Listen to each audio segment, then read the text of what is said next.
now here with our MVP of the match, Ces Molina with 10 attacks and 1 block. Ces, usually second set yung nagiging problema nyo, pero ngayon naka-recover naman kayo. Paano nyo ginawa? Sa training pa lang, pinag-practicean talaga namin kasi lagi napapansin na pag second set, nagko-collapse kami. So, pinractice talaga namin na may catch na pag second set talaga, doon kami nag-slow down talaga. So, yun, pinractice talaga namin na makarecover palagi pag second set na.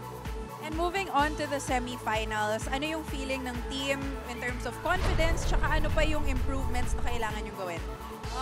Siguro, sobrang excited lang din namin na nakapasok kami ng semifinals. Sobrang saya kasi like before nakakapasok kami, siguro ito na yung pabalik na kami dun sa dating peto. And then siguro yung mga adjustment pa namin, more trainings pa na dapat namin paghandaan. And siguro yung next namin kalaban, mas aaralin namin. Is there anyone that you would like to greet? Minabati ko yung family ko sa Nueva Ecija, sa yung Jalisha family, Arenas family, yung mama ko na nasa New Zealand, and kay Don Don. Hello! Thank you, Ces. Congratulations. See you in the semifinals.